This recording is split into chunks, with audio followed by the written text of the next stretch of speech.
Hello friends, जय माँ बगला मुखी जय से। एक बात है कि शायद सब लोग सोच रहे होंगे कि माँ रोज़ ये हमें ताले की फ़ोटो दिखा रही है, लेकिन मैं सच के आज अभी तीसरा दिन है तालों का और तीसरे दिन के तालों की पूजा है। क्योंकि मैं जिसके लिए स्पेशल पूजा कर रही हूँ, मैं उस तक बस यही मैसेज पहुँचाऊँगी कि ये जो तालों का काम तुम्हारे लिए, तुम सबके लिए चालू है ना, तो ये 7 दिनों में जो बैंड बजेगी ना, उसके बाद मुझे पता है कि पूरी ज़िंदगी के लिए तुम लोगों की मतलब सुधरना छोड़ो, तुम लोग अपने में इतने परेशान हो जाओगे कि इस 7 दिनों के ताले का काम काटते काटते 7 जन्म चले जाएंगे तुम लोग के। फिर ज़िंदगी में भूल जाओगे कि किसी के बीच में बोलना, किसी के बीच में आना। ऐसी बात है। मजाक में ले रहे हो तो लेना, लेकिन ये बहुत बड़ी चीज़ है। क्योंकि शायद आप लोग मजाक करते होंगे, मैं मजाक नहीं करती। क्योंकि पूजा पाठ मेरे लिए मतलब कहते हैं ना, एक शौक़ है मेरा। मैं कमाने के हिसाब से ज़्यादा नहीं करती हूँ। लोगों ने इतना काम करा है, सब कुछ है, मैं अपना काम करके रहती हूँ। बहुत सारे लोग मुझे लॉटरी में पैसे डालते हैं, सब कुछ है। जो मुझ पर भरोसा नहीं करते, जो मुझ पर शक करते हैं ना, मैं उनका काम जानबूझ के रोक देती हूँ। नहीं करना है मुझे। तो जो भरोसा करते हैं, जितने लोग करते हैं, उनका काम हो ही रहा है। चलो जाने दो, वो सब बातें रोज़ रोज़ कर करके मुँह दुखता है। एक्चुअली हमारे उद्धव बाला साहब ठाकरे की बहुत अच्छी जीत हुई है। हम लोग अक्कलकोट तो जा ही रहे हैं, लेकिन परसों जन्माष्टमी के दिन, बुधवार के दिन 6 तारीख को मनाया जाएगा जन्माष्टमी। जन्माष्टमी पूरी दुनिया श्री कृष्ण जी का कहती है ना, कहते ना कि बड़ी देर भई नंदलाला। तो मेरे लिए तो मेरी माता रानी का जन्मदिन होता है। जैसे एक माँ बाप के लिए उनके बच्चे का जन्मदिन बहुत मेन रहता है साल भर में, वैसे मुझे मेरी माता रानी का जन्मदिन बहुत प्यारा रहता है। उस दिन ऐसा लगता है कि पूरी दुनिया की दौलत उन पर लुटा दूँ। पिछले साल मैं गांव में थी, मैं, मेरे भाई, चतरा भैया, हम सब लोग ने मिलके माँ का बहुत अच्छा श्रृंगार किया था। एक्चुअली 1 तारीख को विंध्याचल में माँ का जन्मदिन मनाया गया। उस दिन उनका अवतरण दिन था, मतलब उस दिन वो वहाँ पे आई थी, विंध्य पर्वत पे उस दिन वो आई थी, इसलिए अवतरण दिन मनाया जाता है। लेकिन मैं जन्माष्टमी के दिन उनका जन्मदिन मनाती हूँ, क्योंकि कृष्ण जी की बड़ी बहन है वो। कृष्ण जी के जन्म होने से कुछ ही पलों पहले उनका जन्म हुआ था, इसके लिए उनका जन्मदिन मनाया जाता है। मैं अपने कृष्ण जी का भी जन्मदिन मनाती हूँ, लेकिन मेरा मानता आज से नहीं, बहुत सालों से है कि आज कम से कम 20-25 साल हो गए, 25-26 साल हो गए, मैं अपनी विंध्यवासिनी माँ का ही जन्मदिन कृष्ण जी के साथ मनाती हूँ। कृष्ण जी का, बाल गोपाल का तो झूले में होता ही है, लेकिन मेरी माता रानी का भी झूले में होता है। आज अभी मैं बस ये तालों का काम पूरा करके जाऊँगी। मुंबा देवी से अपनी माता रानी के लिए बहुत सारा सामान लेके आऊँगी। मुंबा देवी दर्शन करने जाऊँगी, क्योंकि वो असली बगला मुखी तो वही है। और बड़ी धूमधाम से अपने हाथों से इस दिन माँ को मैं, माँ का पूरा जो मंडप होता है ना, मैं अपने हाथों से सजाती हूँ। क्योंकि मेरे लिए इससे बड़ा दिन नहीं है, मेरे लिए मेरी माता रानी से बड़ा दिन हो ही नहीं सकता। बहुत अच्छा दिन है, ऐसी बात है। और उसके बाद 7 तारीख को दही हंडी है और 8 तारीख को हम अक्कलकोट निकलेंगे। अक्कलकोट स्वामी समर्थ में तो हर देवी का वास होता है, ऐसी बात है। हालांकि हर मंडे को मैं काड़ूबाई जाती हूँ, लेकिन इस बार मैं मंगलवार को ही जाऊंगी। सुबह जाके शाम को आ जाऊंगी, क्योंकि काम इतना सारा है। अक्कलकोट की तैयारी करनी, ये करनी है, तो एक दिन जाके आना, टाइम वेस्ट नहीं करना है, बहुत सारा काम है।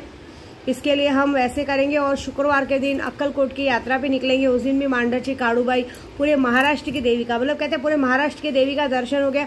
शांता दुर्गा दर्शन, कहते हैं ना स्वामी समर्थ में शांता दुर्गा माता का भी समावेश है। इसके लिए वहाँ पे हर देवियों का वास होता है, इसलिए कहते हैं ओम स्वामी समर्थाय नमः। आज भी उनकी समाधि से आवाज आती, मैं गया नहीं हूँ, मैं जिंदा हूँ, सर्वदा तुझा पाठीशी आई में। ये बात मुझे बहुत अच्छी लगती है। और मुझे पूरा विश्वास है, मेरे अंदर आत्मा तक विश्वास है कि मेरा बच्चा मेरी गोद में खेलेगा।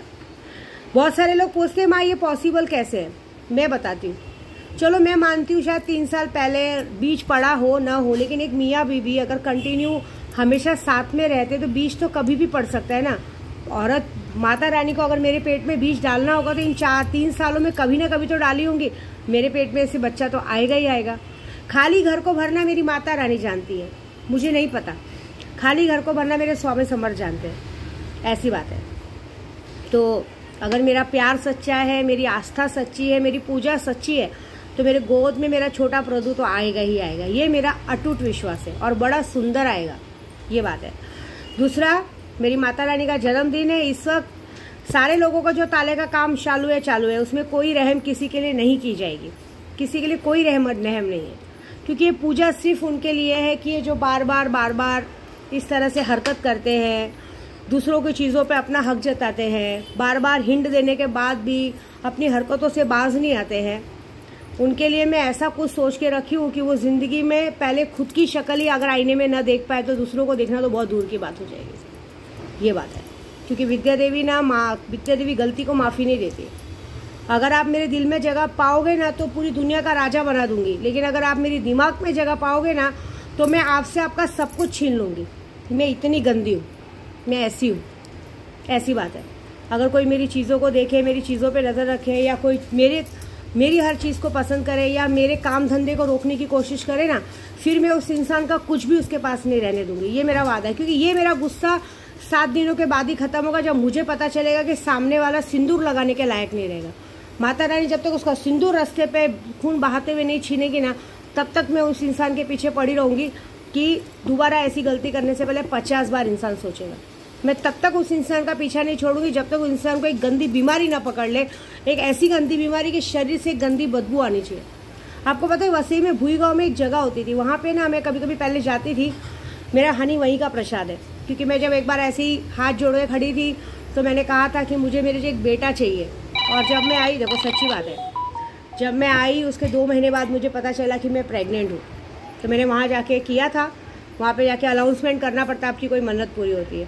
तो वहाँ पे एक लेडीज आती थी, हम लोग के सबके बाजू में बैठी रहती थी, उसके शरीर से बहुत गंदी बदबू आती थी, इतनी गंदी बदबू जैसे कि कोई अंग, एक कुत्ते का सड़ा हुआ अंग का खुशबू आता है ना, वैसे बाप रे, मतलब हम सभी उल्टी आ जाती थी। लेकिन वो अपनी बीमारी ठीक करने आती थी, वैसी कुछ बीमारी में कुछ लोगों में डालने वाली हूँ। देखना चाहती हूँ कि शरीर की जब गंदी बदबू और बीमारी तुम्हारे ऊपर आती है तो सबका कितना लोगों का प्यार मोहब्बत तुम्हारे पर जागता है, मुझे ये देखना है। सीधी बात है, कहते हैं ना प्यार और जंग में सब जायज़ है। तो मेरे काम धंधे में मेरा प्यार, मेरा पूजा, सब कुछ मेरा पूजा पाठ है। मुझे मेरे पूजा पाठ में अगर कोई अर्जन डालेगा, मेरे पूजा पाठ को चैलेंज करेगा, तो विद्या देवी चैलेंज का जवाब तो देगी ना। अघोरी का मतलब क्या होता है ना, वो विद्या देवी बताएगी तुम लोग को, बस वेट एंड वॉच। बाकी मैं तो चलिए अपनी माता रानी के दर्शन के लिए, आज 3रा दिन ताले का है। जैसे जैसे एक एक दिन ताले का काम होता जाएगा वैसे वैसे तुम सबकी हालत खराब होती जाएगी। कुछ ऐसा होगा जो असोचनीय होगा, जिंदगी में कुछ नहीं बचेगा, ना पैसा बचेगा, ना काम बचेगा, ना दौलत बचेगी, ना परिवार बचेगा, ना रहने के लिए घर रहेगा, ना कुछ रहेगा, कुछ भी नहीं रहेगा।